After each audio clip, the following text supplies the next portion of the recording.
Hello there, guys, and welcome back for your therapy session. Because, oh boy, we thought we were over it. We thought we were healed.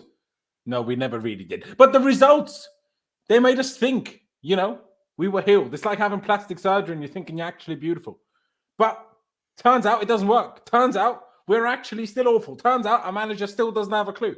Turns out our £220 midfield still doesn't function. And I'm not saying it's their fault.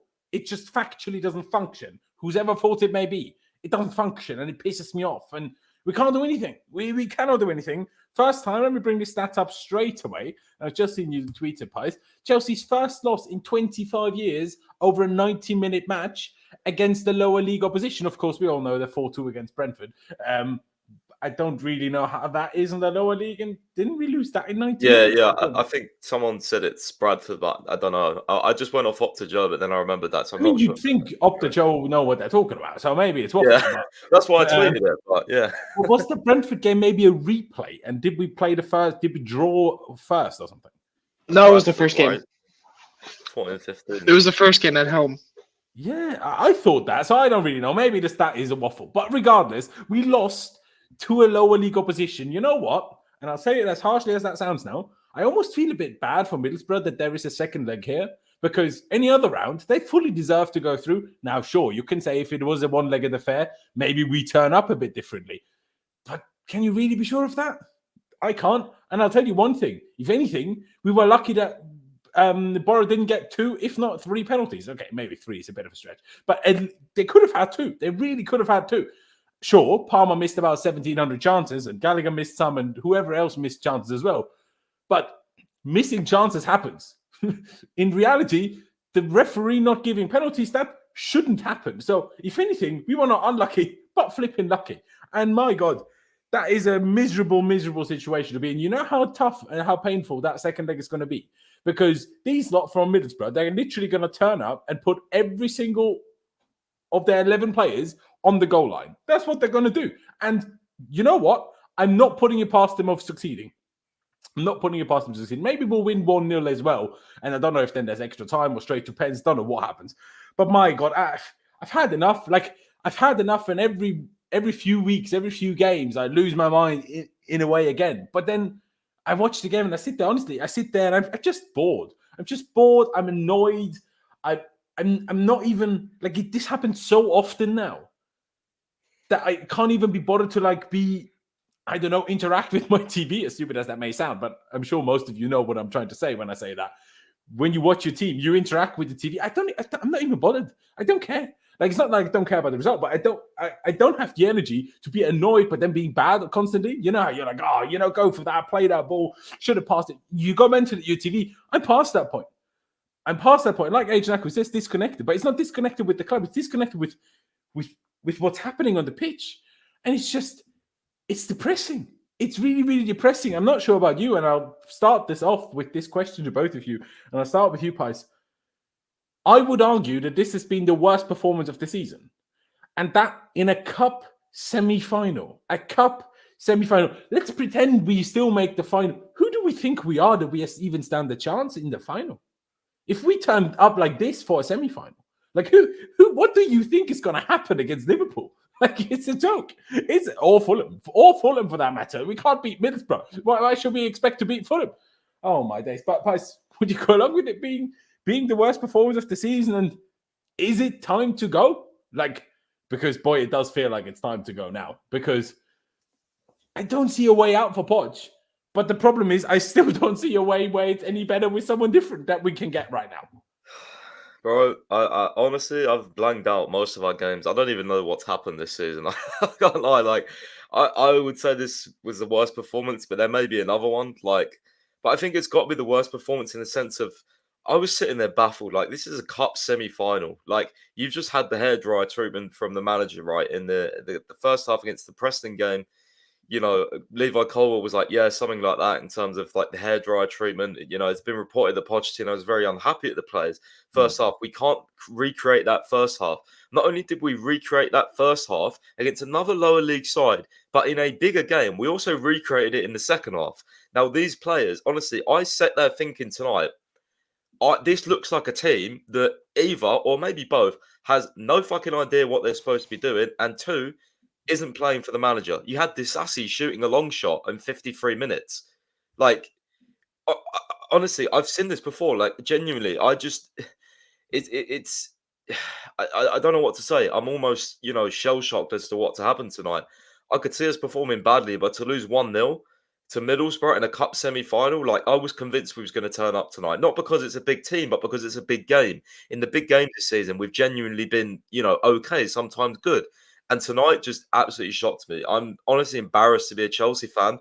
Everyone is on Twitter slagging off all our players. He's shit. He's this, he's that. But the common denominator in all this has been the coach. Now, some of these players played shit. Yes, they have been playing shit. But I just refuse to sit here and look at the talent we have in this squad that we've accumulated. And yes, I know they're new players. Yes, I know, it's, we're different from last season. But we've had a pre-season now. We've had a pre-season under Poch. It looked much better then. Yes, we've had injuries. Yes, Palmer missed chances today. But these are not excuses anymore. It's one too many. I was Poch out, a few weeks ago. At Man United game, I was absolutely disgusted. That away game at Man United, I was like, it was reminiscent of the Newcastle away game under Graham Potter. I was just like, you know what? Is this actually a process? A process. You have ups and downs. This is not ups and downs. This is constant downs and maybe a little up every now and then. This is not a process. This is not a project under this manager. This is my problem.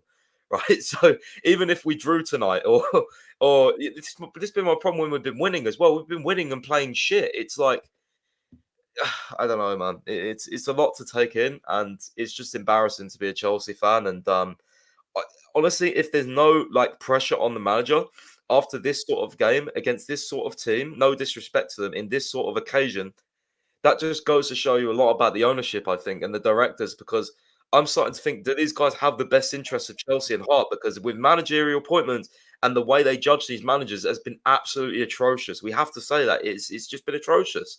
So that's all I've really got to say apart from talking about the players. Mate, I think you hit the nail on the head. I mean, I said it a few weeks ago, and I know the results picked up since then a little bit. Absolutely, fair play. But to me, the writing was on the wall a few weeks ago already, and that didn't mean it was on the wall that he had to go then, even if I maybe felt that myself. But not that he had to go then or that he had to go in a week or 2 weeks. But I felt we've come to this point where we've experienced so many times with Chelsea managers that once you get to this point, you might make it better for a little bit. You might last a little bit longer. Maybe you scrape it to the end of the season, depending on how lenient the owners are. Maybe they sack you again like they did with Potter in March. But it's inevitable. There is no way, in my opinion, where Poch turns this around to the extent that he's still here next season. That we're past that point, in my opinion. And that's, I'm not sure if it's shocking. I'm not sure if it's depressing, because it's all of those things above, really. Because it's just crazy to think. Like I said this when the tweet just before Christmas came out, that we had less points in the same amount of games as at this point last season. And I said a tweet at the time, if someone told me at that point that in a year's time we would actually be worse than we were at that point, I literally would have sent them to the mental asylum, because I would not have believed that possible. And it is. Now, sure, we will probably, and maybe that's even naive for me to say that, but we will probably turn this around a second leg, qualify for the final, probably lose that final, but then we'll still go on about, hey, yeah, but Poch at least made a final. It's not that bad considering how bad we are at the moment and everything. But essentially, the main problem isn't the results. The main problem isn't do we make the cup final. The main problem isn't do we make 10th or 8th or 6th. The problem is that you're 8 months in and the best you've looked was in your second preseason game. That's the main problem. That I don't feel there is a plan, that I don't feel that there is a structure, that I don't feel there are patterns, that I don't feel there is a build-up with a plan. Essentially, that I don't feel there is any hope. Bertram, I put it to you. I said this to both of you as you joined the call before we went live. I apologize for dragging you here today, because it's terrible for me. It's terrible for all of us. Like, do these people think of us? Like, not as us as, oh, these streamers, but just as us fans, that, like, we sit here, this affects us, man. And you do that. But Bertram, I start with the same question as I did for Pies, right? Is it time to go? Well, personally, I think today is in a way like the cherry on top. I've generally been Poch in. I believe that not necessarily changing him would solve most things. I think after the earlier games we've had this season against Nottingham Forest and Brentford and the likes, it wasn't good, but at least you could say, okay, hopefully as the season progresses, we get players back. You would hope to see some improvement in a way. The thing is, we as Chelsea fans have, for a top team, we've experienced and seen, probably the most turnover in terms of managers ever, in a way, like if you compare us to the other top 6 teams. And this game and the United game that Pais touched upon earlier, we've seen this game a million times before. We saw it with Tuchel last season when we played Dinamo Zagreb. We saw it with Lamps as well, before he got sacked. Conte, Jose, even, serial winners. We've seen this exact game. And as you touched upon before, I don't think there is a way back.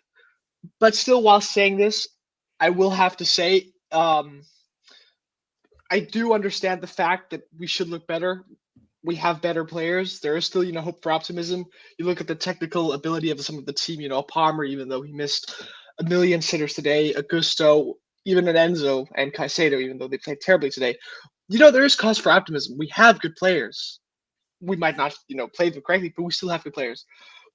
I still think, in a way, we need to give a little bit of leniency to the fact that I've never seen a team be so riddled with injuries and suspensions as we have. We have 12 out right now. And, of course, we can say Middlesbrough have What about the opponents? They have 14. Of course. But I think it's a different situation. I think Poch still needs to... What, in the fact that they play more games in a season than we do? In the fact that they might play a different style of football than we do. And the fact that, what I think... is that? It's called a deep block, which you haven't been able to break down all season. No, exactly. But I'm thinking in terms of the fact that in the first couple of months, we've had to play, 4 or 5 different attacking constellations with Chilwell up. And, they might not have been good. We didn't like Chilwell playing left wing. But nevertheless, we've had to change them. We've had that. We've had... I was thinking of one more earlier. But I still think we do need to give some leniency to the fact that we've had a shit ton of injuries, to be clear. But that being said, I still want to... Not Middlesbrough. Not Middlesbrough. No, but I still will have to question, just to go back to your original question. I think Poch tactically has made some very, very bad decisions. I think Palmer today as a false 9 was wrong, and I think Levi Colwill left back experiment has been wrong. So for me, I would say it's time to look for pastures new. And what that is, I don't know. If it's an interim, I just think the next one needs to be right. We can't do this again for another season. And can I tell you what? It might not have been you specifically, Bertram, but I guarantee that on one of these streams last season, we sat here and said, we cannot mess this up again. And look at us. We only went and messed it up again. And I know what you're saying. Like, people are in the chat, like, is he trolling? Like, does he actually want Poch to stay? I don't think, I think what Bertram is trying to do is actually be objective, which I appreciate, because obviously he's right with what he says. But like Pai said, that shouldn't even be mentioned really against Middlesbrough when they have the same amount of injuries. Sure, maybe they have slightly less important injuries. I don't flipping know. Maybe they play differently, right? For them, this is a bigger game than for us. But is it? Because with our last 2 years, this semi-final is literally as big as a fucking Champions League final to us because of how far away from any success we have been. Let's be real here. Obviously different to Borough, but also we've spent very different money to Borough, right? Because, of course, you're right, Bertram. Like Pai said earlier, yeah, a young team, yeah, or a completely new team. But we're now in January. Like, there has to be a limit where excuses, players not knowing each other, there has to be a limit to all of this. Like, I mean, I see a comment here by a Liverpool fan. Right? Where is it? Shout out to you, by the way, David. Appreciate the comment. You know, it's nice when rival fans come in here and don't just laugh, but actually put, constructive input in. Do you know what I mean? But he says, LFC fan here, you look miles off it since we played you at the start of the season. Looks to be no team spirit at all, just individuals. I'm not sure if I necessarily agree with no team spirit, but do we look just like individuals? I absolutely 1000% agree. I don't think that's necessarily a lack of team spirit that's causing that. I think that's more of a, we don't have a real functioning structural plan as a team. So the only way we do anything is individuals. Like you saw, there was moments, but Madueke had moments, even though he genuinely had a dreadful game. The man couldn't control the football. Palmer, as much as he missed those chances, he made, well, at least two of them himself, essentially, right? Nothing happens. Like Mudryk comes on, first he doesn't touch the ball for 10 minutes, and then you're like, okay, receives the ball, and what is there to do? He had one decent shot, and then you look at him, and I'm like, okay, there's no one in the box. There's no one to cross. The only thing all of these players had available is passing back. So yes, we will now be harsh when we get into these player ratings because as individuals, they were also poor, pretty much all of them. But even still, it's almost difficult to like put actual blame on them as individuals because when you watch the game and you watch how little they seem to know what to do, like if you in a team sport, in a team environment, not even just sport, in a team environment, if there's not a clear plan of how you should try to go about your job, you're going to struggle no matter how good you are. Like, unless you're Messi or Hazard, right? If you're like that, it doesn't matter to them. Just give them the ball, they'll do it. But we don't have players like that. And even if we did have players like that, they're 22 or 20. They either don't have the confidence or the experience to almost do their own thing on the pitch. It's just baffling. Like it's utterly baffling what we do from top to bottom. It's just all wrong. You know, usually we come on here and the first thing we kind of do is talk about the lineup. And to be honest, today I don't even want to waste time on that. Yeah, Palmer played up front instead of Broja. Was it a good idea? No. Would it have gone better the other way around? Probably also not, because I don't think the individuals is what's making this decision. Would it have changed anything if Mudryk started instead of Sterling? Don't think so. Would it have changed anything if Mudryk started instead of Madueke? I also don't think so. Now, would it have changed anything if all of the 11 players that are unavailable today were available instead? Sure, that would have probably changed something. But as taking one out, putting one back in, it doesn't change it. It doesn't make a difference. So honestly, let's just get straight into it. We'll keep it short and sweet with Petrovic because couldn't do anything about the goal and then didn't have anything else to do. So I'll just give him a 6 because I can't blame him for the goal and we'll just keep it going, I guess. But unless there is something else you want to add to Petrovic's rating, Bertrand, please do. No, I think it's unfortunate in a way. I think he just looks like a safe pair of hands usually, but he's not, he's not where the meat and potatoes come in with this stream, if I'm honest. His rating at least. So I just go along with the 6. Okay, I find that interesting because honestly, to me, I think he looks better than Sanchez does. Now, I'm not saying that maybe what you're saying also just means Sanchez isn't that either, but I'm less scared with Petrovic in goal than I am with Sanchez in goal. What that says for Sanchez is a whole different debate, but it's not. But in a way, I still think Sanchez is quite good, if I'm honest. If I think he should regain his place, I don't know, but I think he still is quite good, and I think he's getting way too much hate.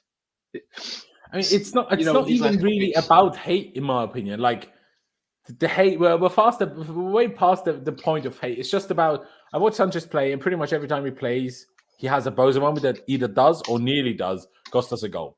Petrovic has now played 7-8 games, hasn't had a single one of those. So purely on the basis of that, I keep it Petrovic in goal.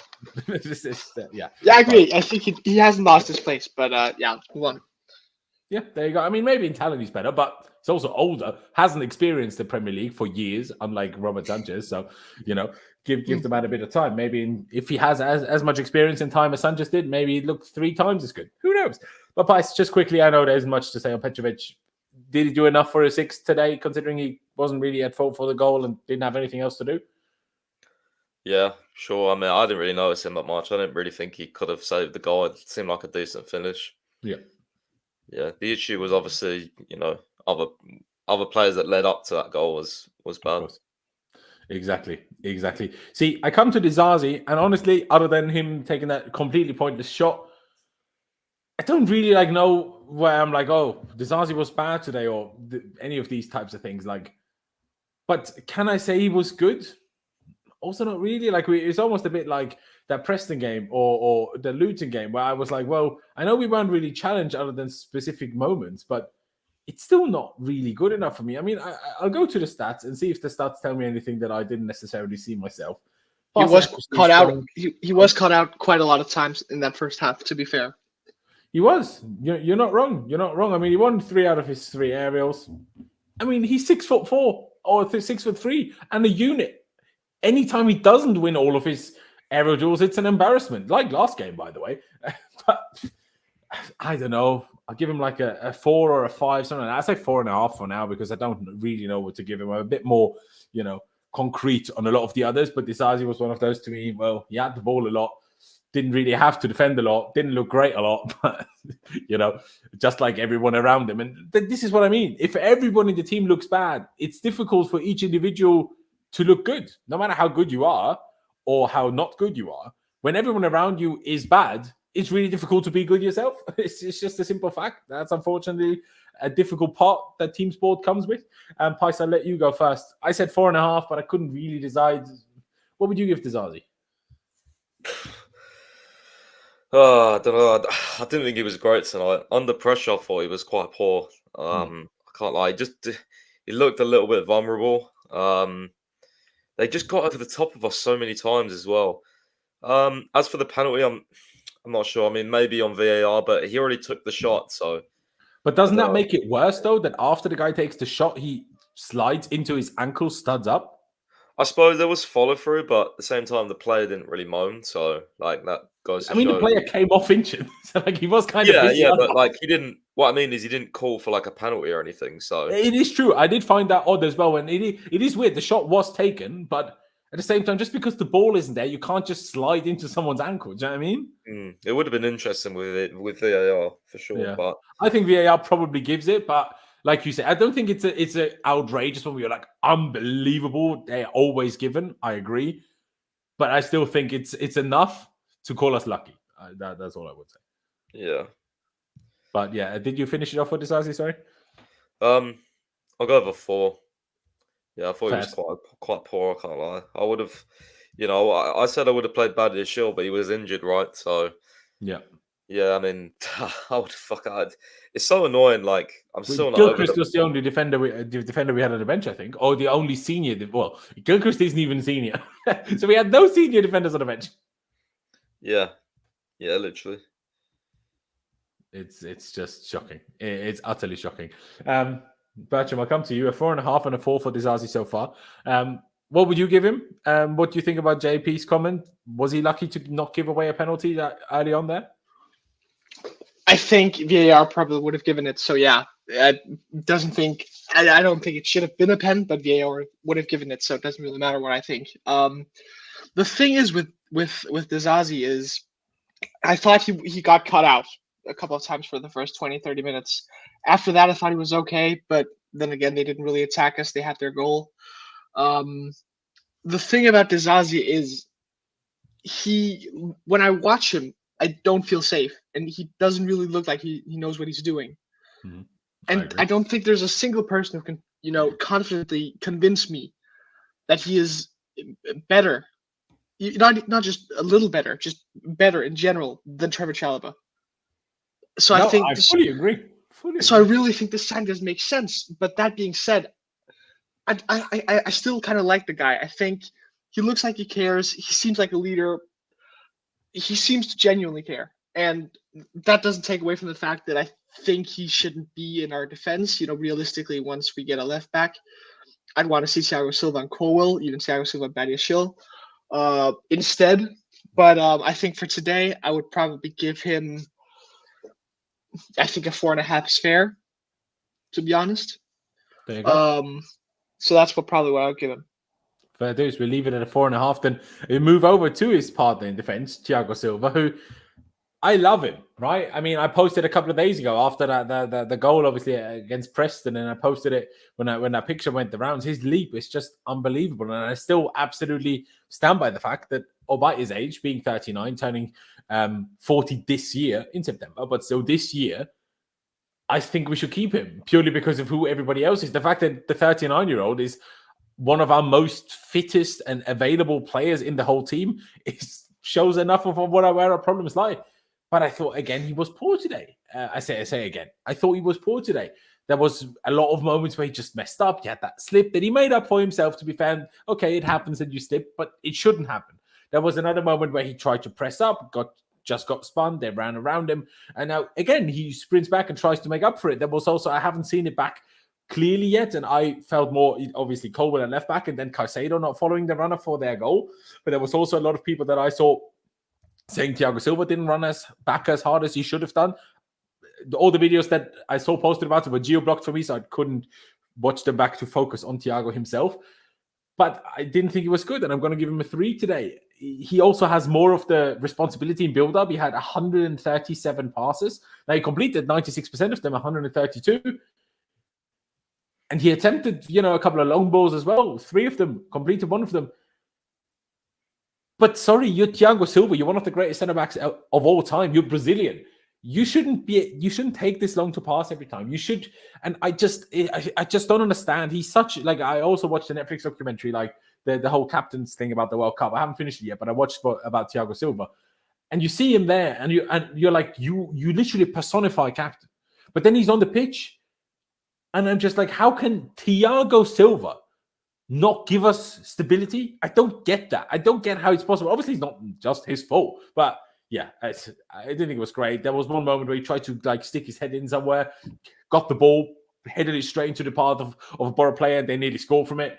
It's just not fun at the moment. I don't know if anyone will get a higher rating than Disasi. Well, aside from Petrovic, I don't know if anyone will get much of a higher rating than Disasi. Maybe 1 or 2, but that's the maximum of it. Bertram, do you think I was harsh on Thiago? I thought he was just, I don't know, exposed even more than Disasi was, which is, maybe I should go lower, maybe I should go higher. Joe says without him we'd concede far more. Yeah, probably. If I'm honest, I think everyone we concede more, but there was other moments where with him we might have conceded more. He was just lucky that it didn't lead to a goal. Nah, if I'm fair, I think 3 is a crazy rating. In my opinion, I think Thiago Silva is pretty much our man of the match today. Really? I'd give him a 5.5. But bro, that doesn't necessarily mean he was bad, but he didn't have a single ground duel. First of all, I'm not sure if I fully agree with the stat, but how can a centre-back have a good game if they haven't had a ground duel? I can understand when you say it like that. It sounds bad, but just from watching the game, I thought whenever he was called upon, those few times, I think he dealt with it well. You can always go into the fact that he doesn't look like a leader, he doesn't look like he's portraying confidence or stuff like this, but I think purely based on the fact that when he was playing, I think he was our best center back by far. I think he was our best defender, even. I think Gusto, we'll get onto him later. I think he was our best defender, and I do think without him we do concede more. That being said, I think he probably in a way could do something better with the goal, but I haven't really seen it back again. Just thinking that it was his side, but I think he was our best center back. I'd give him 5.5. Fair enough. Maybe I am off the mark. Absolutely possible. Let's see what Poch thinks. I said 3, maybe a tad harsh, possible, but you've not seen my other ratings yet. And maybe it was also just in comparison to Disasi. Maybe they gave Disasi too high in comparison to what I gave Silva. But what would you give Silva? Did you share Bertram's view that he was our best defender? Do you think he did look a little bit all over the shop today, Poch? What did you make of Thiago? Overall, I thought it wasn't bad apart from the goal. He was in line, I believe, with Hackney, the goal scorer. Yeah. And then obviously Hackney ran past him and he was jogging back. And then obviously it was left to Caicedo. Caicedo then lost Hackney as well, the goal scorer. Didn't follow the runner enough into the box. And Sky ended up highlighting Caicedo. But if you actually watch the full thing, I'm pretty sure Silva was actually marking him. I don't know why on earth he was that up high in the first place, because he should be in the box. Didn't they counter us from some sort of set piece or something? I can't remember, but it was Silva that originally had him or was in line with him. Yeah. So I'll give him a 4.5.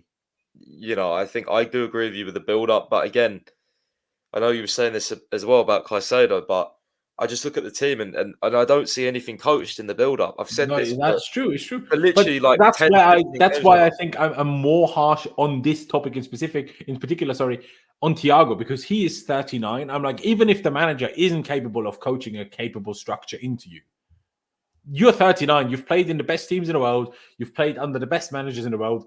You should know anyway. Even if the manager doesn't, Thiago Silva should, and Enzo and Caicedo, these are all great players that understand football. They should be able to, even if the manager is like, not really giving them a real structure to play out from, should just be able to do it anyway. That doesn't excuse it for Poch, but I still think that about these players. And I'm like, if we had certain other players, that would be happening. And the reason it's not is their lack of experience and just confidence, I think, due to their young age. But that can't apply to Thiago. Do you know what I mean? Because he is old. Like, he has seen everything. Why does he need Poch to tell him how to pass after a back? Thiago should be able to do that on his own. Do you know what I mean? Yeah, but I more meant like pass to who though, because Yeah, so many of course, times you're right. But even tell them, his go main- there. Do you know what I mean? but then that's he just gets frustrated, and I have seen him do that. But at the end of the day, like when you start doing that, players get annoyed at you, and just it's the lack of cohesion across the pitch. Well, we had no cohesion. Like there's been so many games like this. Like I was saying, even when Palmer missed the chances, they all came off Middlesbrough mistakes. We did nothing to break them down or create a chance all game. It's just embarrassing against low block sides. We do not have a clue what to do. It's genuinely like some of the stuff Pochettino's saying after this match as well is just insane. Like in terms of the second leg, he's saying, we've got 90 minutes left to play. We'll try and score goals and win the game, and if not, it will be our mistake. Like it's just so like there's no like emphasis on there, is there? Like we're going to turn this around in the second leg. Like today wasn't good enough. He said the performance was fucking good. Like I'm honestly baffled. This guy's a fucking loser, honestly. Sorry for distracting from Silva. No problem, no problem. Honestly, it's a good point. We're finished with Thiago. I was going to bring the comments up anyway. In the end, maybe I'll raise mine to a 3.5. Maybe my 3 was a bit harsh, but regardless of that, we end up on a 4.5 for him. And before we move on to Colwell, let me bring up some of those quotes that Pies was talking about by Pochettino from after the game. Initially, he said the performance was good today. And then in more detail, the approach was good. We made some mistakes and gave them chances. They were really tough, a really deep block, and playing in transition. Honestly, people had a go at like him saying, we need to take this game seriously and everything. I personally didn't. I understand people saying this is a very different tone from the beginning of the season. That's a whole separate issue. That's fair enough. But the problem, a comment that annoyed me a lot more recently, or comments that he's repeated multiple times, is how he keeps publicly going on about how we can't beat low blocks. Now, everyone is aware of that. All you need to do is watch our games. But if the manager keeps re-emphasizing that to the media, surely you're just talking it into the players that we are not good at this. And then every time they go into it, they're not going to be particularly confident of achieving the opposite, right? So I think this is poor man management, again, if I'm being perfectly honest. But how can you sit there and say that performance was good today? Other than the chances that fell to Gallagher, we didn't do anything. Like, we literally didn't do anything. The closest we came in the second half to scoring, unless I'm forgetting something now, was that when Gallagher tried to like shoot on the turn and dragged it a little bit wide. There was the cross from Borja where Sterling didn't get in the end, and there was the shot from Mudryk, which could have gone more towards the top corner.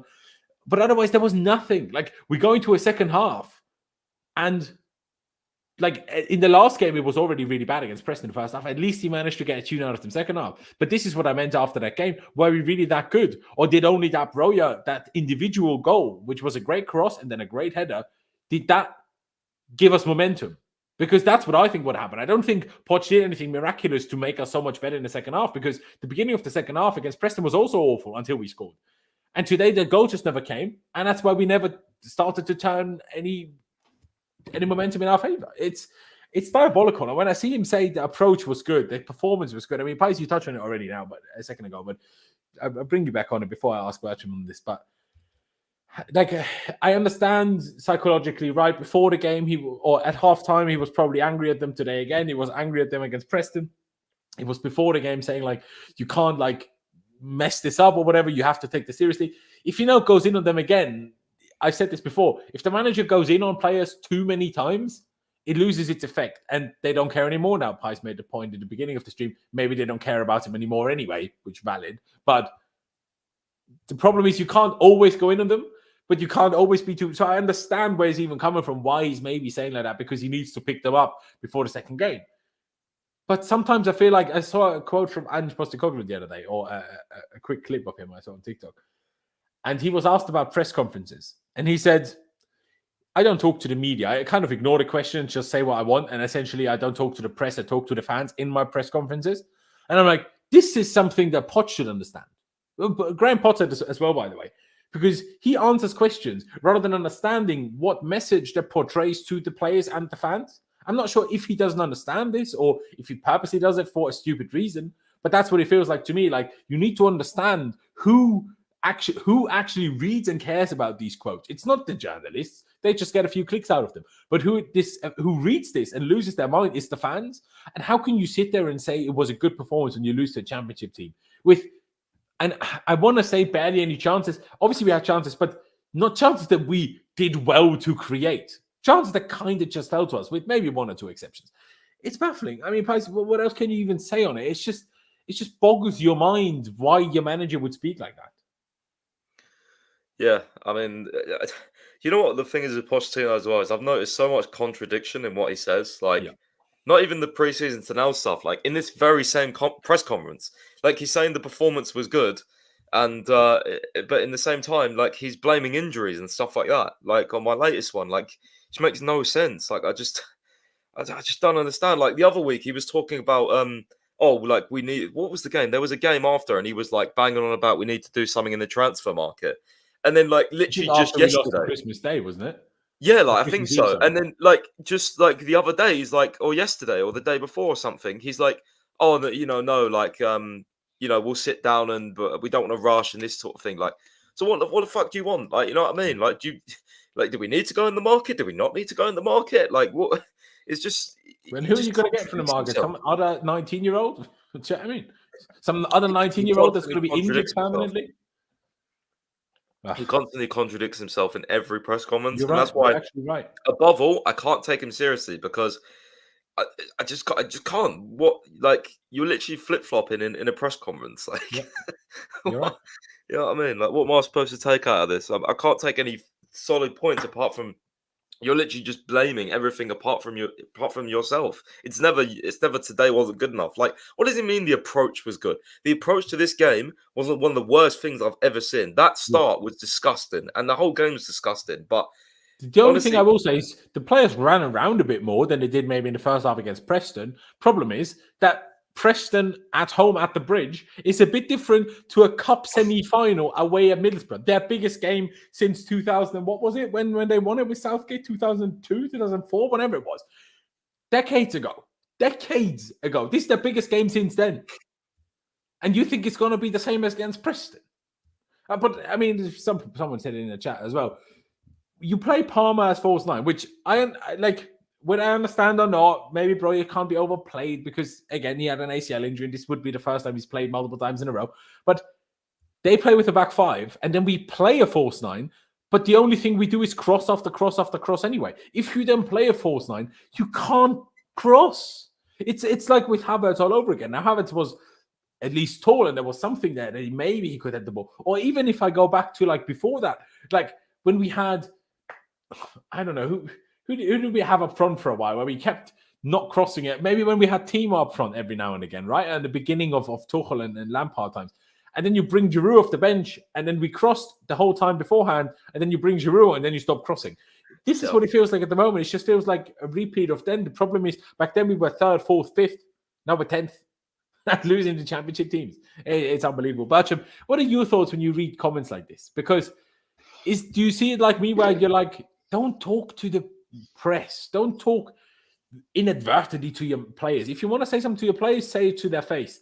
But in the media, you need to speak to fans, and you can't sit there after a game like today and say the performance was good, the approach was good. Like, you can't do that. Well, exactly. I think I don't get as outraged as I've seen, some other fans. I even put in the group chat yesterday something about him saying that we need to take this serious, or we're not the Chelsea of old or whatever, which is just factually correct.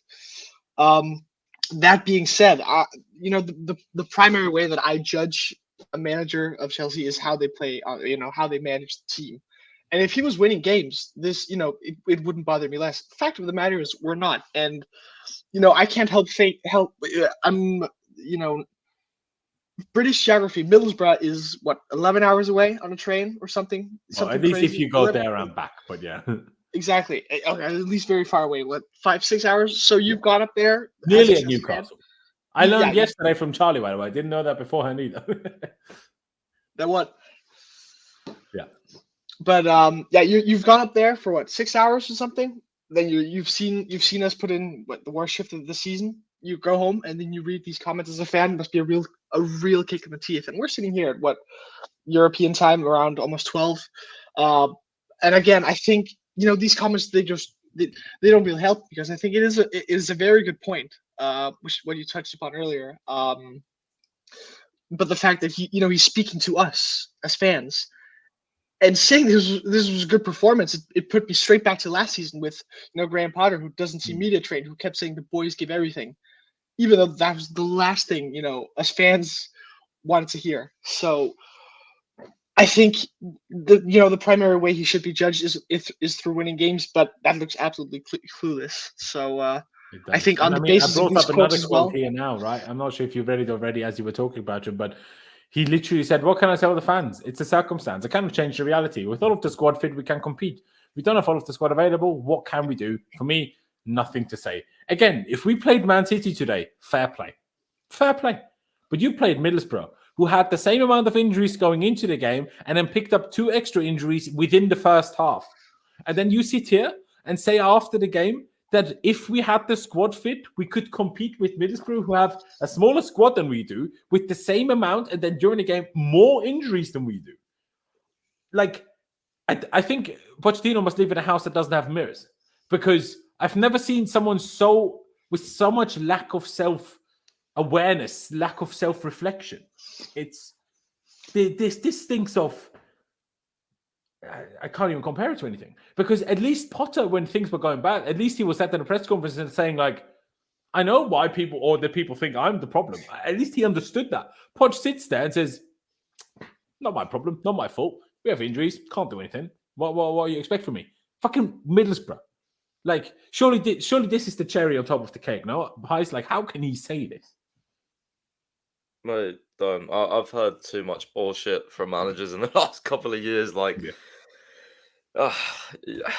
it's just, honestly, it's just sad that we have managers that don't take any accountability in their own coaching or anything. Like, and I get it, it's an ego thing. Everyone has an ego, especially when you're a manager at the top level. But at the same time, you might be trying to protect the players by saying the performance was good. But honestly, it's like, send a message to the fans or something. Like, just say something to give us any ounce of hope. Like, everything he says is just makes the fans angry, and that's probably the worst. Say sorry. We'll try to be better. Like, I don't even want an excuse that really is an excuse. But don't come up with this. Just say sorry. We'll try to be better. Like, do you know what I mean? But what is this? Like, you can't right? I mean, Belgium, I know you at the beginning was like, yeah, but we have to consider injuries. But surely on a day like today, you can't say something like that, no? Surely. Yeah, I think the point about injuries is just, it's kind of like rearranging, sure, but not tonight. It's like rearranging the deck chairs on the Titanic. The ship is still sinking, but might as well make it look pretty. I think, based on today, even though our injury problems are massive, we've run into a worse team who have more injury problems than us. Yeah, and yet still managed to come through with it better. And I think we all praised Jose for doing this, but Jose was doing this in what, 06, 07, or even, and even also while being at the worst third, not 10th. Yeah, and it was maybe we drew away at Sunderland or something, and we're still in a title race, and people were going mental for that. We're in 10th. We've lost away to Middlesbrough. I think it doesn't. It's just out of place, I think, in a way. And I think the thing is, he could, character-wise, have been a good fit for us. I still take that. But the fact of the matter, we keep coming back to the quotes. I understand the quotes.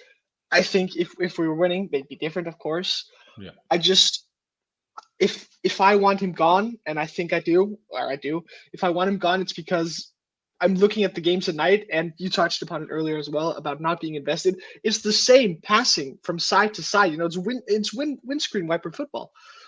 From side to side, nothing's happening. I think the quotes, yeah, they're annoying, but just primarily based on the fact that we're watching the worst kind of football being played. I want him out. Literally. Yeah, I mean, if you look at the average positions, What you just look where Sterling is, and Sterling felt like he barely touched the ball until he went over to the right hand side. Oh.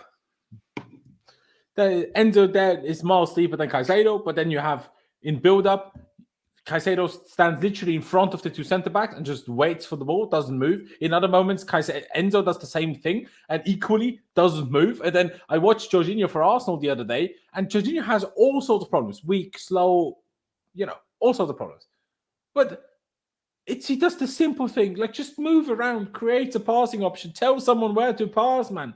I know Enzo and Caicedo aren't the leaders because they're young, but man, you're dictating the midfield. You're supposed to control the game. You can't control the game if you stand around and wait for the ball.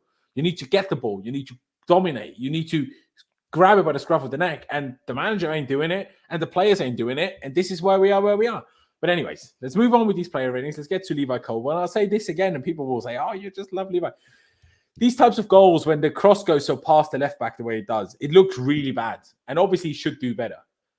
But really, I don't think he's that much to blame for the goal. Because, sure, the guy gets run past, turns him, he runs past it, but he gets back to it. Blocks the initial cross. It falls back to the defender, to their attacker, sorry. And that cross then goes through his legs. It happens. You're not going to I know people will hate me for this again, and they will say, "Oh, I have an agenda and a bias for Colwill and whatever else." But this happens to a left back. But then when Silva doesn't follow a run, and then Caicedo doesn't follow a run, it's just mind-boggling. Caicedo, why is your defensive brain? Offensively, Caicedo was probably our best player today in terms of passes that created something, like being in good moments, the pace he had on passes once he was in attacking third, even that shot he dragged just wide. He was probably best at that. But we signed him to be the defensive partner next to Enzo. Whatever you think, I fully believe that's what the club signed him to do. Now, they might now be realizing that's not what will work, but I fully believe that that's what they signed him to do. And then Caicedo can't defend. Thiago Silva can't be bothered to run. But should I be angry at Thiago Silva? Because he's fucking 39. I should be angry at Caicedo for not running, not a 39-year-old from steaming back when we get counters. It shouldn't even be him that has to do that. But it is. Colwill, though, still, as much as I don't think he's the major blame for the goal, still should have done better. And in general, just didn't have a good game. It just didn't have a good game. He had one good ball to Sterling, and then the ball was out of play already. And literally in that follow-up moment, we conceded. Thiago Silva and Disasi got 4.5 in the end. I think it's a bit high for Silva, obviously, as we've touched on. I'll give Colwill a 4. Worse than the other two. I would go lower, 3.5, 3 maybe, if Thiago Silva got a lower rating. But then I can't, if that makes sense. But maybe I should anyway. Batcham, do you think Colwill deserves lower than I've given him so far? Yeah, to be honest, I give him the Thiago Silva rating. I'd give him a 3. I think he wasn't good. And my Thiago Silva rating, okay. Your Thiago Silva rating, yeah, I'd give him a 3. I think he is not at fault for the goal in a way. It's kind of like a goalkeeper parrying the ball, but parrying it out to someone, if that makes sense. It's not a mistake, but he probably could do better. But the fact that he gets back, I don't know. When I watched it, I thought he could have done a bit better, but I'm not a defender. Of course. That being said, I don't think he was good. I think he played quite badly, but I think he's a center back playing left back. So when Sterling has the ball on the left-hand side and I'm expecting Colwill to run up, overlap, make a cross, I should really be expecting that. So I think fans as well need to, accept the fact that we're seeing a player right now. This isn't Levi Colwill. This is not a 10th of the player we thought we were getting. And that's not, realistically his fault. I think we should stop playing this. I think we should buy someone else. Even if Ben Chilwell comes back, he's gonna get injured again in definitely before March. He's gonna be out again, even before February probably if he gets back in. So we definitely need someone, and this comes back to Poch as well. We've had one of the best, granted wing backs, but in the championship last season, good league, and we've decided not to play him. We've sold Lewis Hall. English Championship can't be that bad. They're good enough to beat us. Exactly, and Burnley as well.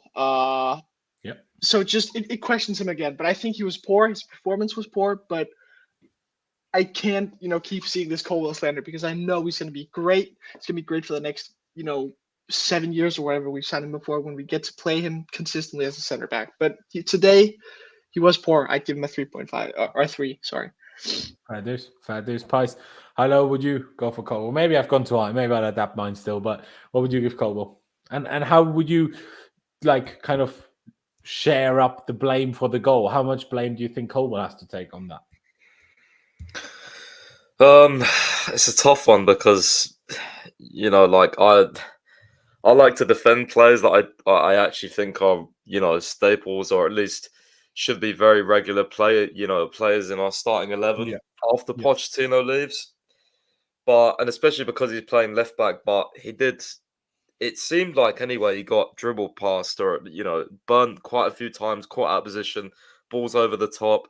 He nearly cost us a goal right at the start of the game from that header back. Forgot about that. I thought he was poor tonight. I thought he was poor.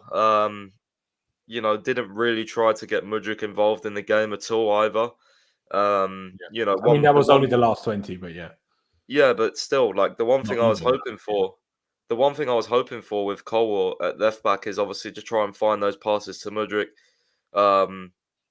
But it's difficult. He said something the other day about like when you play left back, obviously you don't have as much range to pass and that type of thing. You obviously see more when you're at centre back and that type of thing. And you have to spend at angles, I think. Yeah, about the angles. I feel for him. I do feel for him. But he did play poor. I'll give him a 3 because I do think he was probably the worst of our defenders. I don't know whether that's because Middlesbrough just attacked down that side, but I definitely noticed him, getting exposed the most out of our players, I would say, in defence. Yeah, I mean, you are probably right. Even if I take mine down to a 3.5, it will overall give him a 3. Do I think it deserves a point and a half less than the other two, or than particular Silva? I personally don't, considering I think Silva is more to blame for the goal. More so, Caicedo the most, but yeah. So I think I'll leave it, and he ends up on a 3.5. But I hear what you're saying, and maybe I should lower it. Maybe that is fair. Gusto, I think, was the best of those lot. I think was one of our better players overall. Not that he was good, and some of his crosses was bad, but at least Gusto gets the ball. And I'm not terrified instantly. Like, he can get the ball under pressure. I can believe in him to turn around. He seemed to pick some sort of small knock injury as well on his toe, which is a bit unfortunate. Hopefully he's not out because we already don't have any fullbacks. So please don't. I'll probably give Gusto a 5. I don't know if you boys agree with that or not, but that's what I'll say. Pice, what would you give Gusto? I didn't think it was great either. I can't lie. Thought he was really sloppy on the ball tonight. Yeah. I mean, his stats are atrocious. Like 1 out of 8 crosses, like 2 out of 7 dribbles. Lost the ball 20, possession lost 20 times. I thought it was one of his poorer games, but he's played a hell of a lot lately. I sent a tweet in our chat. Like, I honestly, for he's come back from injury a little, not too long ago. Like, we got to be careful with him because he's played a lot of football recently, and that's one I'm worried about as well. And his performance definitely dropped tonight. Yeah, I don't know, rating. I'll go 4 actually. I don't think anyone should get a 5 in the defense. But less than you gave Thiago. I think you gave Thiago 4.5, didn't you? I'm not sure. I thought I'd give him a 4. I think you said 4.5, but it doesn't matter, bro. Like, if you want to give him a 4, give him a 4. 4.5. Okay, 4.5. Fair dues. Let's see what Bertram says to see where we finish up on then. For Gusto, a 5 and a 4.5. What would you give Gusto? Pice is right, by the way. Stats don't look great. No, I'd probably give him a 4.5. I'd probably give him a 4.5. I thought that he was, in a way, unfortunate. I think he had he tried some link ups with Nani, but they just didn't come off. I agree with what Pice said about urgency. Gusto, one of the players who actually looked like he wanted to make something happen, and but he looked like he wanted to make something happen, and he did. But it was shit when he tried to make happen. So I think that shows in the rating. I do quickly want to touch upon the fact he did play out the back quite well sometimes. I think around the 80-minute mark, there was on the right-hand side of our defense, they played the ball out quite well, and he was instrumental in that a couple of times. So I think just want to touch upon the fact that he is really, really, really good, and we need to be happy we have him. But also for his standards, I think he wasn't that good today, and that might be the rest of the team's fault as well. I think that's something that will go through the most of the team. But for his performance today, the fact that things didn't come off, I give him a 4.5. You're muted, bro. Thank you. Sorry. So let's move on to Enzo Fernandez. At times, the deepest midfielder, on average position, the deepest midfielder, but at times also around the 18-yard box again. It's just not effective. Taken off after how many minutes? 63. At that point, I think a ridiculous decision to take him off, unless it's with overplaying him with his hernia issue, which is most likely the case. But for what he was on the pitch for, was the situation where I thought, Enzo, you were really bad here? No, those moments didn't really happen. But it's just, you are so good. You should influence games more. And yes, it's a separate issue almost to me, that how bad Poch is and what all the things Poch does wrong. But I expect great players who I know are great players, and I will die on that hill that Enzo and also Caicedo are great players in truth.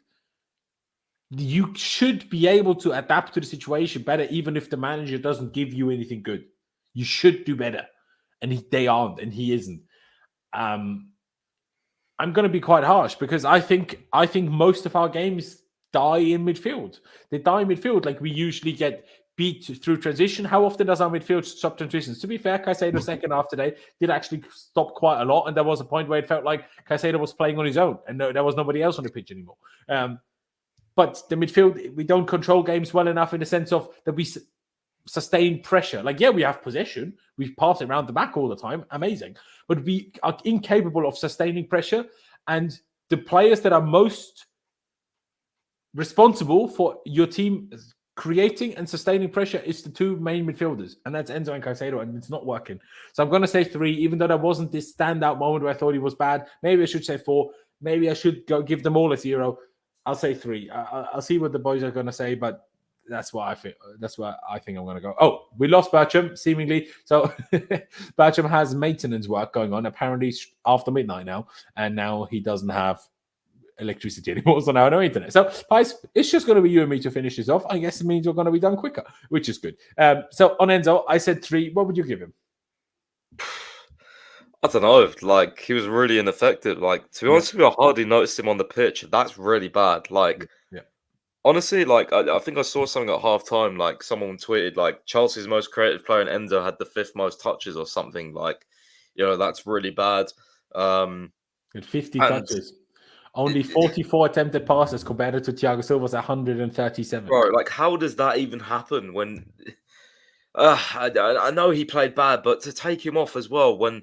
Even something, something might happen. He might play a ball or something. Like, just to take that off the pitch completely was just terrible as well. And unless it was, due to his injury, then fair enough. But if it wasn't and it was tactical, whatever, then that's just another bullshit decision. But yeah, Enzo was ineffective. He was. I don't know. Rating. I'd probably say like 4. Okay. Yeah. 4. I don't mind that. It gives us an overall 3.5. So yeah, he wasn't good, but no. At the end of the day, it's like you say, like, it's just ineffectiveness, right? Like, that's the main thing, and it's really difficult to quantify that because it's like you were ineffective. How much of that is your fault? How much of that is the team's fault? And how much kind of do I go below average because of you being ineffective? Like, you could justify a 1 just as much as you probably could justify a 5 if you wanted to, if that makes sense. I'm not sure if you agree, but yeah, that's my issue at the moment. And we move over to Caicedo, and you saw it in the group chat. There was just one moment where he was stood in front of the defense. We were trying to play out from the back. He was surrounded by 4 Middlesbrough players, and he just stood there rather than walking or jogging left, jogging right to create a lane to be able to be passed to him or drag the box of Middlesbrough players apart and open passing lanes to someone further ahead of the pitch. But he doesn't do that. Again, not always. But then second half, to be fair, he was our best player by a mile, if I'm being honest. He was one of our best players in attack. He set up good chances. He created chances. He was the one that stopped attacks from the opponent. He was good second half. I'll be honest. I mean, his passing, He had more passes than Enzo at least. Obviously, he played the whole game, unlike Enzo, but still, 85% completion is not awful, but still could be better. 2 out of 5 tackles, 7 out of 11 ground duels. That's good, actually. 64%. Now, it could be better, but it's good. Because I thought he was pretty good second half, I'm going to give him a 5. But I'm going to say actually 5.5. 5. I'm going to stick to 5. I can't go higher, but I will give him a 5 at least, because I thought in the second half he was the only good player that we had. How did you? What did you make of Caicedo? Yeah, I agree, to be honest. I think in the first half he was like Enzo, and then second half, especially like that last spell in the match where he was literally playing by He himself. to really try to help us win, and he was really trying. And I swear to you, like I was so concerned, right, that they were gonna score on the counter, get like 2 or 3 midfielders just overrunning, because he was literally the only one in the middle of the pitch. Yeah. I wish I had a screenshot, but you guys will know if you've watched it. If you haven't watched the match and just listen to these player ratings, and go back and watch like the last, I'd say like 15 minutes, because Caicedo was just sitting in the middle and everyone was forward, and then you had obviously the defenders behind him, and I was just like, he's gonna get counter attack. We're gonna concede, and everyone's gonna be like, Caicedo, shit. It was just yeah. It's so frustrated, man. But yeah, I agree with the 5, to be honest with you. I could almost justify giving Enzo a 5 as well, but I went lower just because I think I need to have, at least a couple of moments, even if it's not your fault in the grand scheme of things. But yeah, Caicedo was trying before the end. I think he had quite a good shot as well that was close, but it is what it is. I think Poch is ruining both these guys and most of the team, to be honest. Literally. I also think their recruitment team is, because I still don't see how you have Nkunku, Enzo, and Caicedo in the same team, because unless a different manager makes them work as a pivot, maybe. But so far, it doesn't look like they work as a double pivot. So you need them as a midfield 3. So you need Lavia in there too. Or theoretically, one of them as the 6. But that isn't really working, because Caicedo seems to be not his thing. And if you put Enzo there, we go back to last season where we say if we want him to be at his best, we need him to be a little bit higher up at least. So you need Enzo, Caicedo, and Lavia. And then where the flip does Nkunku play? Left wing or striker? Do we really want that? I don't. So the recruitment is already questionable again. Anyway, we move up the pitch. Conor Gallagher. In the first half, that I noticed him in the sense that he was the only one bringing intensity, and that I felt that dragged the players around him with him a little bit. But that only lasted so long. And the longer the game went on, the less I noticed him. He only won 5 out of his 10 ground duels, which now is better than some others are going to be. But for Gallagher, that's pretty poor. Okay, 3 out of 3 long balls, actually a good stat. But at the end of the day, ineffective. Had one chance where it was a tough one, because he was he had a man right on his back. He tried to shoot while falling and turning. But still, a Gallagher, like we saw at Palace, could score. And unfortunately, scoring goals is the last thing he can do at the moment. It's a tough one, because to me, once we get to these attackers now, Pies, and I'm not sure how you see that, it's like the opponent plays with 5 centre-backs, 3 midfielders just in front of that. The space for all 4 of these we're talking about now is so limited that it's like more movement would create more. But if they're not scared of the attacker or of the striker, and then you only cross, what can I expect or demand from you? I don't know.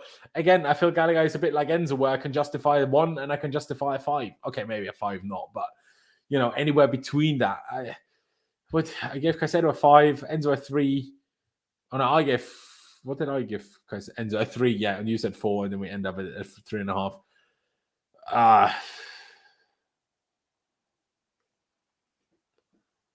Now, towards the end of the game, when then it was Caicedo alone, now people will say, oh, Gallagher's leaving him alone. I don't really think so. I think it was probably instruction, but each to their own. I'm going to give him 3.5. I think it was a little bit better than Enzo, but not necessarily that he did better things or did less bad things, but that what he's supposed to bring is intensity. At least he did do that. Enzo's supposed to bring control and creation, and he did not do that. It's kind of where I'm coming from, but maybe it's not fair. I understand if people see it differently. I said 3.5. What would you give Gallagher? I thought he was one of the worst players on the pitch. I can't lie. Like, some of the passes and touches he had. I mean, as do I, considering 3.5 is bad. I'm gonna go lower, bro. I think I'm gonna give him like a 2. I thought he was shocking. Okay. Really, really bad. Honestly, I thought he was really bad. Yeah, just, I mean, you'll probably find clips on Twitter, bro. Like, he was just it just really, you know what it reminded me of? It reminded me of the old Conor Gallagher. Everything was a bit scrappy. It wasn't very technical. It was a bit sort of, he put a bit of effort in, but he didn't really offer anything. Like I just felt like he lost his technical level tonight that he had. He had his gains this season. I think It's true. it just felt a bit like the old Gallagher. Like, you know what I mean? I didn't really know why he was on the pitch, to be honest with you. Like, and it's a bit weird because playing him closer to the goal, I thought. He would have been better. I mean, maybe we would have been better deeper. I don't know, but it is a weird one tonight. I don't think he played well at all. It was one of his worst games, I thought. I don't fully disagree. Like, I mean, to have as a 10 to have an 88% pass completion, it's not that bad. I don't know. You have the sofa score maybe up, so maybe you can say how many times he lost possession or whatever. 18. Sorry, 18. Okay. And have you looked at it for the other players around him? Is that like more or less, or? I don't know. So Sterling only had 13, but obviously was on the pitch for less. Sterling 21. Yeah. And How many Pom touches does Sterling have even? 60. That feels like a lie. I mean, how many of those came second half?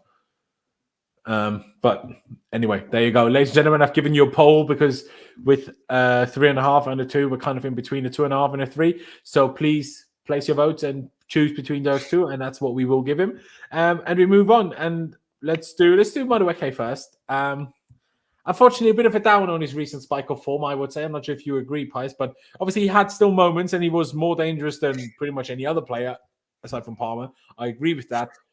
But there were still so many sloppy moments. The amount of times he miscontrolled the ball today was unbelievable. It was unbelievable. There was a ball that was literally bouncing towards the byline. He was trying to control it to keep it in play and attack, and he just just missed the ball. It just ran out for a throw for the other team. What are you doing? What are you doing? But obviously it's. I mean, he certainly had it easier on the left side because we did everything down the right. But. I don't know. They're all in a very similar realm to me. They're all in about that 3 area, 3.5 ish. But Madueke, because the poor touches annoyed me so much, I'm going to say 2.5. Even if that's maybe harsh, I should probably say 3. Poor touches annoy me. Like, as a footballer, one of the basic things is controlling football. And if you have a heavy touch, that happens. But he constantly missed the ball trying to control it, and it went past him. And that's I can't have that. I cannot have that. And it's a shame because he's been really, really good lately. And I was, in a way, happy for him to start. But unfortunately, today, he didn't really take that chance. You know what? 2.5 is maybe a bit harsh. I'll say 3. Pice, what would you give Noni? Probably 3 as well, to be honest with you. I agree with you. I think that's the reason why I was so annoyed with Gallagher, because his touches were just so scrappy, and there was 2 times in the second half where he tried to win the ball and ended up playing it to one of the opponents. And Madueke is a bit like that. I'd probably give Madueke a 3.5 actually, because he did actually try to take people on. Sterling, on the other hand, my God, he was anonymous, literally. At least Madueke tried and actually ran at people, but he was poor tonight. I have to admit, I'm a big fan of Madueke, but he was poor tonight. He couldn't build on his performances lately, which was disappointing. He had that one really nice run where he beat the 2 players, but then got tackled, couldn't get the shot off in time. But apart from that, it was poor. I think he had 0 out of 3 crosses. It just wasn't really much of a threat. I know it's difficult because they played such a deep block, but we also didn't have a box presence. For a long time in the game, we had Cole Palmer in the box. I didn't think it was going to work, to be honest with you, and it didn't work. If you think of the Arsenal game, which you're right, he did play there. Yeah. But Arsenal play a lot more attacking, right? They play, it's completely different. So it's different. It's a different game. Again, more context to his performance, but it wasn't good enough. I'm not going to excuse him. I'll give him 3.5. Fair dues. To not have to do straight away another poll to give people time to actually vote on Gallagher, because I was between 2.5 and 3. We'll give him the 3 on screen and move on to Sterling. And to actually not me do all the waffling to begin with. Why don't you go first on Sterling? Obviously, you touched on a few things already there. I had the average positioning already up earlier. He was very high. Yeah, I only noticed him touch the ball in a potentially dangerous position literally once, when Cole managed to get an over-the-top ball, and that was the moment I touched on earlier already, when the ball supposedly went out of play. Now, Cole didn't think so. We never saw a replay. He would have been through and goal there. who knows what happens? He probably messes it up like he did at Wolves, but who knows what happens? But otherwise, like you see, he just didn't do anything. He didn't do anything. He was terrible. I'd give Sterling like probably like a 2, a 1, something. He was terrible. I thought he was worse than Madueke. 1.5 then. Yeah, he was terrible.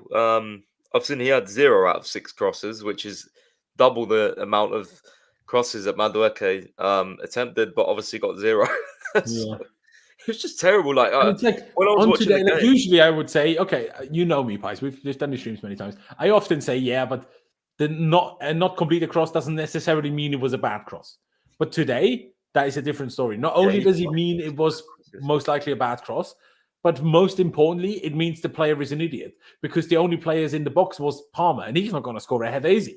So stop when he was in the box, so the more crosses you have, the more bad that is, in my opinion. And when he was in the box, like when Broja came on, right? I think it was a Broja who shot and he just didn't anticipate it at all. Like, what is like? Honestly, it's just. I knew he was going to start this game, and it really frustrated me because he scored that free kick against Preston. I thought he didn't play well at all in that game, and I was like, "Oh, for fuck's sake!" Like that means he's going to start the next game, and he's probably going to be crap. And well, here you are. He was crap. So, yeah, I mean, it's losing the ball 21 times as well as an attacker. Like, you're just running into players. To be fair, you said Gusto lost it 20 times as well, but yeah, no, I give Gusto a low rating. But when you're an attacker and you're supposed to be like that guy, you're a most experienced attacker. We need you to, you're supposed to be like on paper. He's supposed to be our best attacker. Like, let's be serious. And he doesn't perform like that at all. Hardly any of the time. Like, if you give Sterling 5 games, he may play well twice if you're lucky. Like, that's not good enough. It's not good enough for his age. Not good enough for his experience. It's just not good enough at all. Like, you need to do more. Again, go and pick the ball up for yourself. I excuse Mudryk more because he's younger and he needs to learn more tactically. Yeah. But Sterling, he's older. He knows that, okay, if I'm not getting the ball, let's not just stand here. Let's just go with my experience using my head. Let's go and do something. Let's go and create something for the team. Let's at least try like Madueke did and get the ball and run at someone. Like, he ran at a few people at the start of the game, but as the game drifted on, he was just anonymous. And it's just so frustrating. It's constant with him. I don't know. It's a constant with him. You never get a world-class performance from him. I can't remember his true last world-class performance, but I was like, wow, that blew me away. Like, you know what I mean? I don't even know if that's happened at Chelsea. I don't know. I know he scored he's had a few good games, but in terms of world-class, no. I don't think he's ever had that. I'll mention one slightly positive thing, and then I get to Paulito's super chat. I appreciate it very much. For Sterling's standards, and again, this is the important part here. For Sterling's standards, he actually tried and ran a lot today. And when I say tried, I don't mean when he had the ball trying to take players on. Pies touched on that already. But in terms of pressing and trying to chase players, he did that a lot more than I'm usually expecting of him, or I'm usually used to from him. But yeah, I'll say 2.5, giving us overall a 2. Because I ever so slightly gave Madueke a 3 because he did a little bit more. But in the grand scheme of things, to me, they were equally exposed to each other. Maybe they should both be lower. Maybe they should, be close to each other. I don't know. But yeah, I'll say this. But let me get to Paulito's super chat here. And Pies, I want you to react to it before even I do. I'll read it out, though, saying, down 2-0 going into Real Madrid. Thomas Tuchel said the players need to decide if the tie is over. You felt the venom when he said that, or when he said it. We went there with an injured, thin squad and took it to them. Leadership dictates attitude. What's your opinion on that? Because obviously, to some extent, Paulito is spot on. But to some other extent, that was a different group of players that he was, what's the right word? Like, trying to, get, when he was try to get those players on his side, get them fired up for that game. This is a different bunch of players. They haven't experienced winning. Other than Thiago Silva and the 2 permanently injured Reece James and Ben Chilwell, sure, you can say Palmer, but he wasn't really involved, let's be real. Or in terms of importance. Other than those 3 players, and 2 of them were never fit, none of this team have experienced winning before. You can't just sit there and say, you need to galvanize. Yes, that's the word, Becky. Or Beck J. Sorry. But still, I see where Palito is coming from. How do you see that? Like obviously, there's a lot of debate about what managers say in press conferences and stuff like that. Pochettino yesterday or the last couple of days talking about like we need to accept where our reality is. And I do agree with that. To get back to what we want our standards to be or what our true standards are, we need to, for the time being, accept our reality to manage to get ourselves out of that reality. Because if you pretend like we're still this big club and eventually we will just win again, I think with that attitude, you're never going to win. But what's your reaction to the super chat when you read it or when you see it? Yeah, I mean, the thing is like in that game specifically, like we were defending our Champions League, right? So that's a big part of it. And again, it was a different squad. I didn't rate that squad, to be honest with you. I obviously just rated Tuchel so highly and what he was able to produce. I was shocked that we even won the Champions League, bro. I was in like with just on paper, our squad, I didn't rate it at all, honestly. But yeah, we turned up in the Santiago Bernabeu with Loftus-Cheek at right wing back, and we had a masterclass. Yeah, the masterclass until Modric outside of the boot. As much as Tuchel had his issues with whatnot, board, whatever you can say, like you couldn't doubt the man's tactics. Like as much as sometimes the football was boring, like overall you couldn't doubt his tactics. Like especially when it was against a team that was arguably better than us, and we couldn't beat them on quality. We needed to beat them on tactics.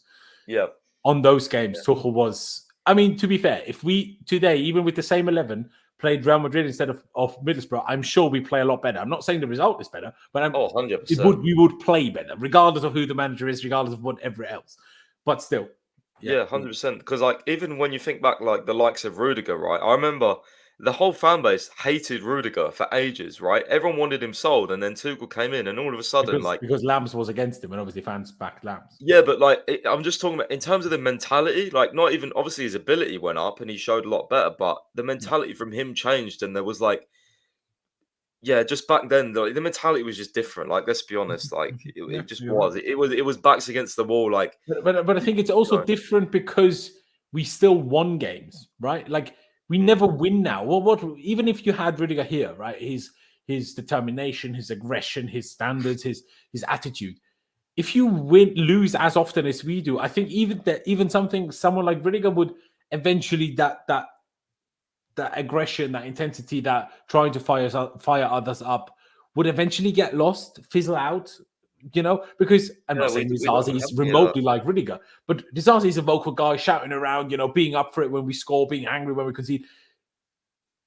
But I just don't think we have the team where that works, because I look at the other players and everyone's a bit like meh.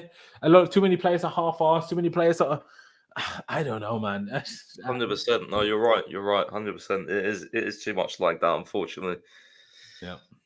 It is painful. Again, Paulito, thank you very much for the super chat. It's fantastic. And let's move on to the last start of the pitch. We'll get through the subs and the manager quickly and round this one out soon. Cole Palmer. What can you say? In factuality, was probably our best player, but obviously he missed 2 sitters and 1 other big chance and should really have scored 3 goals. His XG by himself was 1.25 and he didn't score. That is shocking. I mean, the first 2, the one where he wins the ball himself and then puts it just wide, as close as it was, that cannot happen. And then he's literally in the 6-yard box and skies it. Now, I get it's difficult and blah, blah, blah, but that cannot happen. And it's yet another player that we decided to play out of position. And yeah, again, I go back to it. Maybe Broya can't start all the time, and maybe he decided, okay, this is still Middlesbrough, and even though we were bad against Preston in the end, we still won 4-0. Let's rather keep him fresh for the Prem. Maybe we need him a bit more. Maybe that was the thinking. But in hindsight, and I know hindsight is a funny thing and a beautiful thing, it sure as hell didn't work. And all it did was putting another player out of position, not where he's comfortable, and arguably you killed his confidence tonight. And with those misses.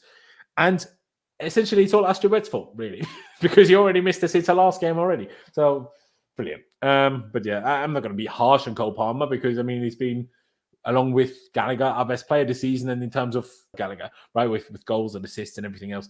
So, can't be too critical in the grand scheme of things. But on today, with the chances he's missed, I'm not going to give him lower than Sterling because that would feel bad because he was still better outside of his misses. But the misses were so bad that he deserves at least the joint lowest rating in my books. How do you see that?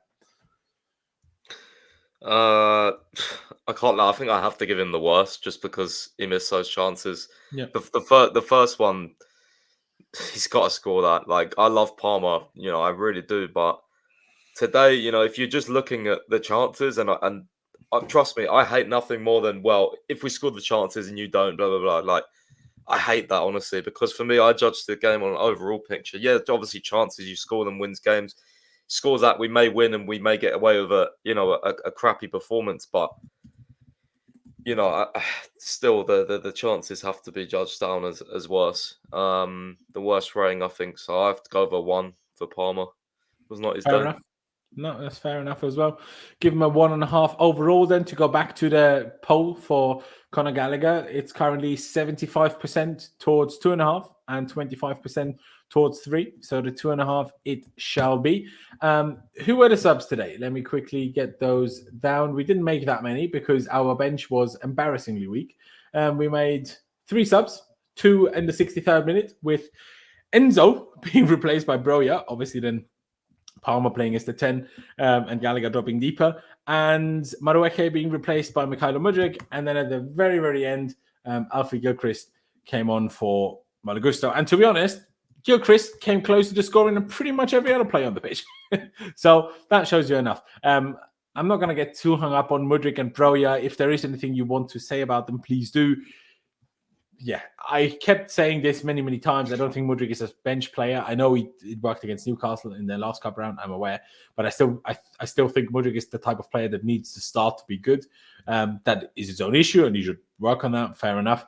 And Broja, well, we should have just started, but would it have made a difference? Most likely not. But he's a real striker, at least. You saw that with the header against Preston. Jackson can't do that, and no one else in the team can do that. He's the only one that can do that. So that chance, for example, the second chance that falls to Palmer, there's no way, in my opinion, Broja misses it. At the same time, Broja, I know he also skied it from a good position recently, but I still don't think he misses that. Maybe I'm naive, though. But yeah, obviously, say something on them if you want to. But after that, we move on to Mr. Pochettino. And I can only repeat what I said in the beginning. It's time to go. And no, I don't know who we should get instead. And I saw a clip of Lewis recently. I don't know where he said it, but he said, we are fans. Even if we do content about it, we are fans. It's not our job to know who to replace Pochettino with. It's for us as fans to decide, do we think Poch needs to go, yes or no? And that I can wholeheartedly say yes to. Because I look at a year ago, or a bit more than a year ago, we were linked to Ange Postecoglou, and I laughed at the club. I lost my shit at the fact that we were even linked to him, because I was like, who is that? Never heard of him. Like, I'd heard the name because of Celtic, right? But essentially never heard of him. What are we doing? Let's get something serious. Now, Poch is a bit more serious and a bit more proven, has its own issues that I didn't want from the get-go, and that's even aside from his Spurs past. But would I right now be happier if you had Ange? Yeah, I would be. So I'm a fan. I'm not supposed to know who the next manager is. The club is. The club is supposed to find someone good. All I can say is that Pochettino is not good. And I don't see the benefit in waiting until the end of the season.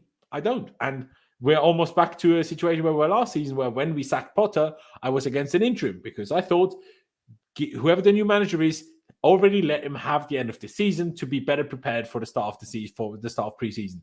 And this is exactly what we now suffered with, because we had a whole summer of where players were signed that Poch didn't necessarily have a problem with, but we didn't sign players that Poch specifically wanted. And maybe that's a good thing, because maybe he's not a good enough manager anyway. But for something to click between a team, a club, and a manager, especially when they've come from a rival, you can't just give them a bunch of young players and say, do it. You know, it doesn't work. So that's why, if we sack Poch soon, get someone in a proper, like, have fucking Bruno Salto, whoever you can turn up with, for 3 weeks, a month, however long you need to find a serious manager. Don't wait until the summer. No. Get them in now, or get them in this season. Let them have this season. Let them work with these players, and then kickstart preseason fresh. Not have the first day of work on the first day of preseason, and then it's all a game of guesswork, and he needs to get to know the players. No, preseason already needs to be there to be worked on tactics, on on the plan for the season, not get to know each other. And exactly this is why I didn't want Poch to only join the summit. Exactly why I wanted him straight away after it was, became clear that it's him who we wanted. I know why we didn't do that, because he was still getting paid out by PSG. And if we wanted him earlier, we would have had to pay PSG. And that's why we didn't do it. But it's still not good. If we're going to change manager, we need to do it this season. And there's no point waiting till the summer. That's my opinion. And on terms of rating for Poch, I mean, the lineup that's other than Broya and Palmer, there's not really much he has control over. Sure, Mudryk, Sterling, but nothing decisive. Like I touched on at the beginning, I don't think it makes a difference if he changes 2 players in this team. But the approach, the comments after the game, the nothingness on the sidelines. I know he didn't have subs available, but to see that first half and to not do halftime subs again, I'm giving him a 1. The only reason I'm not giving him a 0 is because he can't do much about not being able to pick a better team at the moment. But yeah, I mean, Pice, speak what you want to in terms of Poch. Do you agree with me in terms of if you sack him, you need to find a permanent replacement instantly, not do an interim until the summer again to have the whole shebang, the whole set of troubles from the beginning? Or does it not really matter that much to you in that sense? I'd get an interim just because, I mean, I don't know who, but again, I think you hit the nail on the head. Like, mic drop kind of thing. Like, it's not our job to know that. We're fans. You know what I mean? Like, it's not our job. It's your job to employ a good manager and find a good manager, someone that can, get results and at least tide us over until we can have another look at the situation in the summer when more managers are available. Because if we approach someone mid-season, I feel like it would maybe get a tad better, but roughly still be the same, to be honest, because these guys haven't got time, especially if it's another, it's going to be another, project manager or whatever, someone who fits in with a philosophy of young players and, yada, yada, yada. So it's going to be someone like, De Zerbi or Arne Slot or Xabi Alonso or, some Amorim, someone like that. These guys need pre-seasons and they need time. So, I wouldn't get a permanent, like, new main manager, if you know what I mean. Now I wouldn't. I see your logic too, but don't you think when you think back to last summer, the fact that Poch, rather than being able to work on things important for the whole season from day one, he had to spend the first few weeks to get to know the team. And if you're already in charge towards the end of the season before, you don't have this get to know period anymore. You can actually get to work from day one. Because I think if a new manager is there in preseason, it's not like it takes you 2-3 weeks until you can actually get to work as such. You know what I mean with that? I don't know. It depends on the manager, I guess. That's fine. That's fine. Yeah, all managers work differently. I think some would. Yeah, I don't know. My best guess would be it just depend on the manager and how they'd like to do things. Because I hate to keep going back to it because he's done, and it's like, how quickly did he get that? That's why he's going to make Timo Werner the best striker in the world. You know it already. Oh mate, if he makes Werner score goals, I'm honestly like, I will pay him 100 million to switch clubs. I literally give up. I will pay 100 million of monopoly money to make him come to us because that is impossible. Mate, if we do a GoFundMe, if you do a GoFundMe on your Twitter, you'll get £1 million together in real life. But yeah, I mean, all like Max said, just rate Brighton again. Evan Ferguson, De Zerbi. I don't know who else could we get. Estupiñán, we need a left back. Well, that's honestly that's who I think it will be, because if we do change, or De Zerbi? De Zerbi, because I think we have Caicedo, Cole, and Mudryk here. Who he says I think he can win a Ballon d'Or. So well, he did on paper, it looks like he'd be probably the guy that the owners would go to, but I don't think we'd go back to Brighton, to be honest, thinking of it, actually. I mean, maybe now that we left it another year, maybe they would. I wouldn't be surprised. Yeah, I don't know. Yeah. It's a joke, man. It's a joke. What would you, just to quickly finish that off on Poch, what rating would you give him today, bro? Oh, 0. Fucking horrendous. Terrible coach. He is a terrible coach. That is very, very true. So there was things, and I mean, you said it as well. There was things that we could potentially be positive about when we appointed him. As much as I had my problems with it, Spurs past, issues with low blocks, his whole time at PSG was very lackluster, but so was Tuchel's really at the time. And that was kind of how I talked it nice to myself. Like, Tuchel wasn't great at PSG. I know he made a Champions League final, but that was a weird Champions League campaign. I don't think he would have got to a Champions League final with that PSG team in a normal, two-legged knockout situation. But he did still, I guess. But also, Poch made it to a Champions League final with Spurs. Lost it, sure, but it's essentially the same thing Tuchel did with PSG. But in the end, he's not doing anything. He's, other than maybe Madueke and Gallagher, he's not really improved anyone. I get Mudryk, okay, but Mudryk's improvement has, in my opinion, zero to do with Poch. If anything, Poch is hindering him by taking him out of the team so often, because I've said this countless times, the way Mudryk improves is by starting every game. And he's not getting to do that either. So yeah, we have a second leg. I'll ask you this now, Pice, and that's the last question before I round this out. Are you also as crazy as me and you still think, yeah, but we're still going to turn this around at home though? Or has today hit you so hard that you are now questioning even that? No, I think we'll win. Yeah, I think we'll turn it around. As do I. But, I think because of the situation, no the players will turn up, the fans will be... If it doesn't work, the fans could turn really bad in that game. But I think the atmosphere at the beginning will be good enough for us to turn, if that makes sense. Yeah, I think we'll win, but I see us no chance we beat Liverpool in the final. I'd just go into that game thinking like, yeah, whatever. Like if we won, I'd be over the moon. Yeah, like if we won, it would just be like I almost did this for the Champions League final. I was like, because I was like, there's no way we're going to beat City, and then we won. I was like, oh my god, like I was so, you know what I mean? So I'll just go into celebrate that the Carabao Cup like we celebrate the Champions League if we do win it. Bro, we will because we're so deprived of success. Like honestly, it's like I don't know. I sound so. Other clubs laugh at us for saying this. We've only not won something for 2 years, and we're saying. I was just going to say I sound so greedy, but it is true over the last sort of 24 months. No team has lost as many Prem teams in 2023, Prem games, as we did in 2023, because the ones that did, they got relegated.